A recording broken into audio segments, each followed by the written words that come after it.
Hey, what's up everybody?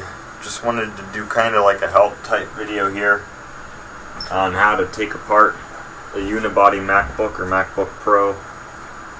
Sorry about the shitty quality of this video. I'm filming it basically in the dark, but with the iMac light on and my lamp on because of the fact that it was so blown out that it was impossible to see with the light on. So here, this is going to show how to take the bottom plate off. It's not going to be a complete like ripping all the parts out, but it'll be enough to where you can at least get into it and like take the hard drive out or replace your RAMs or something. Now it's notable though, they changed the way you do this a little bit. This is the 2008 model. They changed it though for the 2009 to 12 models. Basically, you can see here it's two plates on the back. On the 2009 to 12 models, it's one big plate. And how this model works is there's this little latch here, you release it and this panel pops off. And there's your hard drive and your battery. I went in the wrong order there. But on the 2009 to 2012, you just got to remove the back plate, and then these are under the back plate, so it's a little bit harder to get to, but not very much. They're in the exact same location, but I will show how to do it regardless. So just know that instead of having to pop that secondary plate off this part, there will be more screws along here that you'll have to remove. So just take off all of this case screws on the bottom that will be going around the laptop. And now for my case anyway, I'll have to take these two off to get into it to begin with. It's also worth noting that on this model they used Philips head.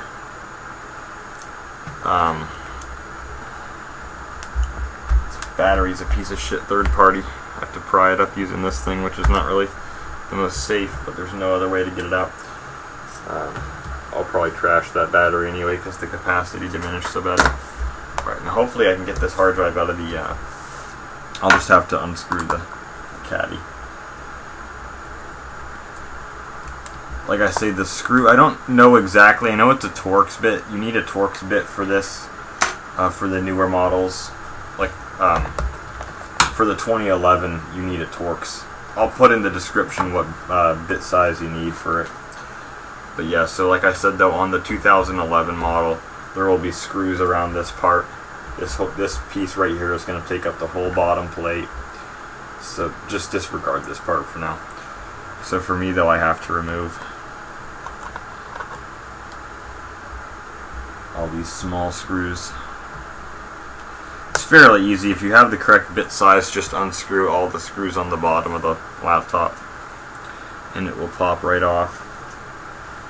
I'm having a hard time seeing where the screws are here because it's dark, but this webcam's such a piece of shit that I have to be in the dark for the thing to show up properly. I don't even know where my screws are now. I forgot where I put them. I don't know what just happened to that thing. Fun time. Where the hell did that screw go? Oh, there it is. Stuck to a piece of that. Alright, there's the other one. Put these on the base of the iMac for now. Alright. Well, I'm sorry this is kind of a shitty video, but just thought I'd try to show it to the best of my ability.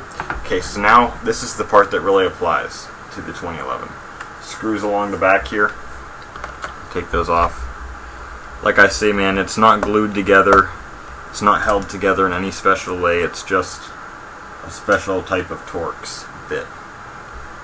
So you'll need to take care of that before you can replace the hard drive. Luckily, it's easier than on the older PowerPC Macs.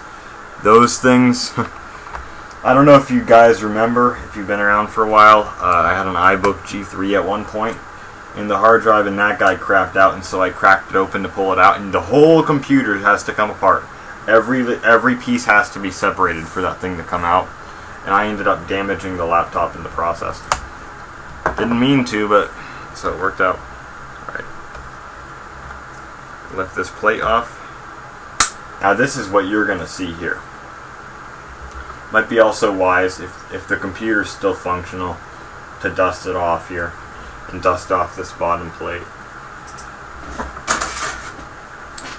Okay, so now what you'll be seeing, you'll see a battery here, a raw battery here, and a hard drive here. So in order to take the hard drive out, it's fairly easy. There's this little caddy piece here that has a screw that you'll remove. So take the caddy screws, and then the hard drive should pop out. But before you do that, the battery connector will be about here on the laptop. So pop the battery connector off with like a spudger or a flathead screwdriver. Just pop the battery connector off so it's not plugged in while you're working on the hard drive part of it. So that should be fairly easy. I think that the RAMs are like somewhere in this area, then obviously the disk drive's here. So that's basically all you can do at this stage. Also here's, I think this is the, something to do with the sound, I think it's subwoofer, I believe. So here's your RAMs, and it might be a good idea, like I said, if your machine still functions, to reseat your RAMs, but I'm not going to do the bottom one right now because I can't see. So it's fairly easy to work on, and it is pretty similar. Like I say, it's just that this extra like compartment is part of the main interior. Like the whole thing has to come off.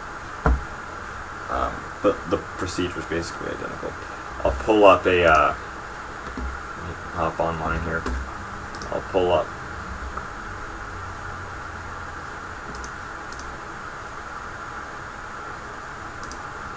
page here that shows this off for a 2011. Okay. Yeah, so the back plate has to come off. I see how it is. Okay. So your RAMs are here. The battery connector is going to be right here. Like this. The battery connector is going to be right there, and then the battery is just going to sit in here. You don't have to take the whole battery out. Just pry the connector off. Just disconnect it so it's not plugged in. And the hard drive's right here. Like I say, it'll look a little bit different on the inside. And then there's two little screws here that hold this little piece in place. And then once this comes off, the hard drive will pop off. And then you can just unplug it here, and then your hard drive's like that. I have a custom caddy on mine to help hold it in better because this one broke. But yeah, you'll just have your hard drive there, and to put it back in is real easy, obviously, and then your RAM is right there. So fairly easy. On these models, you can also take the DVD drive out and put in a second hard drive instead.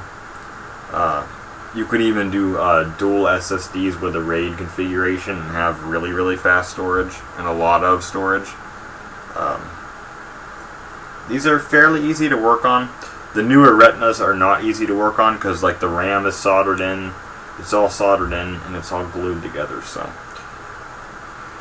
yep. I hope this video was helpful. I tried my best to explain it here and show it because, like I said, this is an older model. I don't have a newer model that has that newer plate design.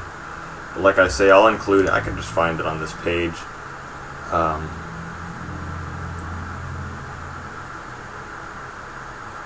Looks like there's hard drive retaining posts on the drive when you take it out. Those you need a 6mm T6 Torx screwdriver for.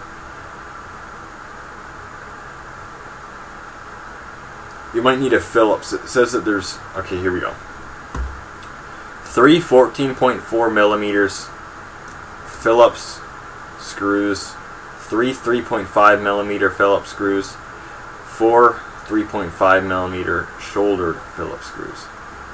Oh, so this, I was wrong actually. This plate that you pop off is Philips. The only part where you need Torx is the hard drive retainers.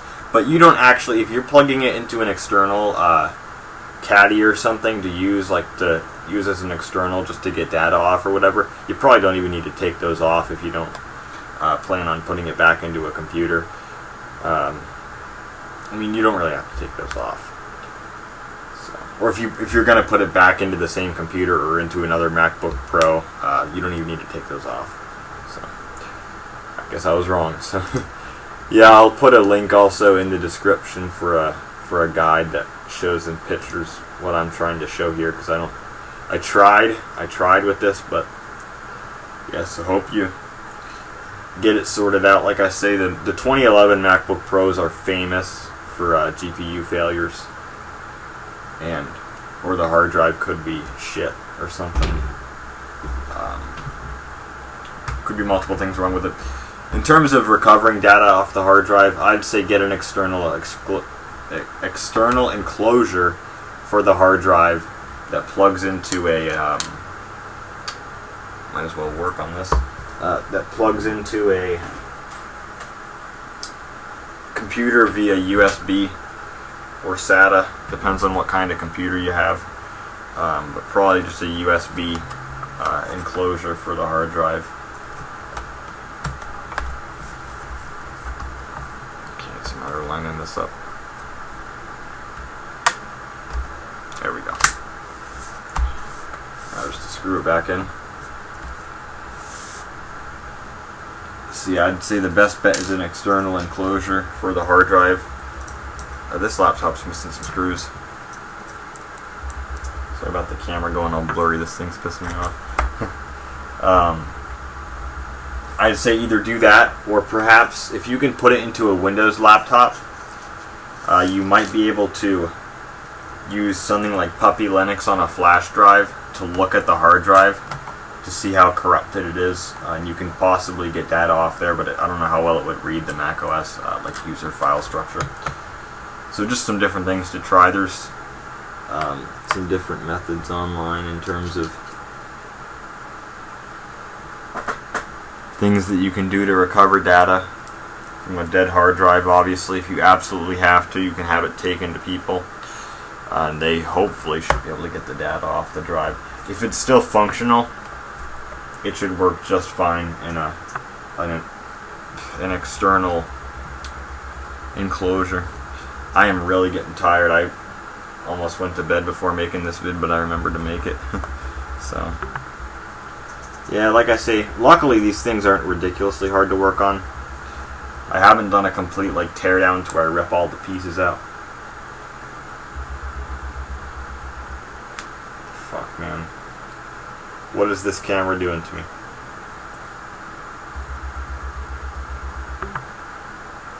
There we go. Oh, there you go, man. See, this is why I don't use this piece of shit. Well, you know.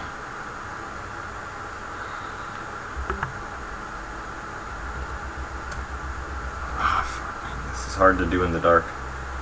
At this point, I'm just rambling on. I basically said everything I need to say. Just trying to put this back together. Yeah. Gotta say, man.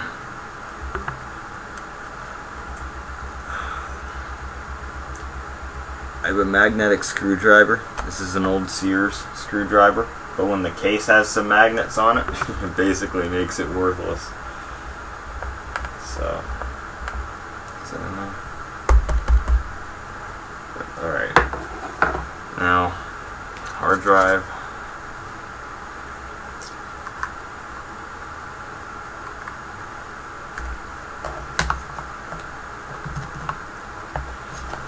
Be careful when you take this part off, because these little orange things in there can break off really easily. Hopefully I have this the right way. Yeah, I do. I think. There's some orange pieces down in the bottom there too that can also break off if you're not careful. A lot of these parts are very breakable. If you break parts, you're done.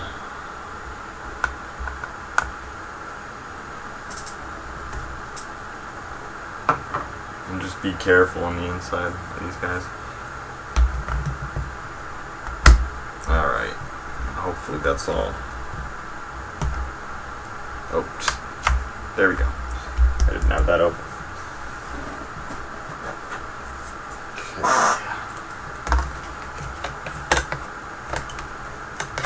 It's just a matter of lining this So you won't have to do this part of it because the later models don't have that. You'll just have to screw this back plate on. So it's actually, the later one's probably easier to work on in terms of taking that plate off, because it's harder to take the screws off on the inside of that. So that's basically all there is to it. Just to show, this is actually not the same laptop I showed in the video. This is one that I've had for a while. It's a 13-inch, not a 15-inch. And it's basically destroyed too. But I'll show it.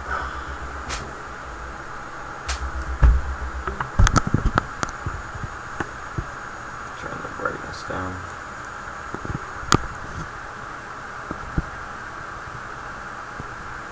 Oh, I must be out. Okay, the battery's fried. Yeah, and like I say, man, as long as you have the correct charger for it, as long as the specs are correct, it will work just fine without a charger. Or without a charger, with a dead battery. The only problem is that it doesn't run as fast when you're using it just on a charger with no battery, because basically the battery acts as a giant capacitor, and so without that, the CPU speed gets halved. So but for like anything minor that you're doing, like to get that off of it, or just to mess with something on it, it's not too bad. Like I say, make sure the specs are correct. You can charge them with a lower spec. It's not good for the battery, but you can charge them with a lower spec, but it won't, because the battery already has some juice enough to help fire it up. But if the battery's fried or if it's gone, that lesser wattage will not be enough to power the machine on its own. So, yep. Sorry if it didn't make much fucking sense, but I hope it was helpful. Hopefully the video wasn't mirrored, because I messed with this a little bit. If it was mirrored, you should hopefully still be able to see what I was trying to do. But yeah, I hope that was helpful to anybody out there who was looking to do one of these repairs, or just to get parts out of it. That's at least how you get the hard drive, the battery, and the RAM out. So, yep, if you have any other questions, let me know in a comment. I might, if anything, if I can make a follow-up video on anything, I'll be sure to do it. So, yep, catch you guys later.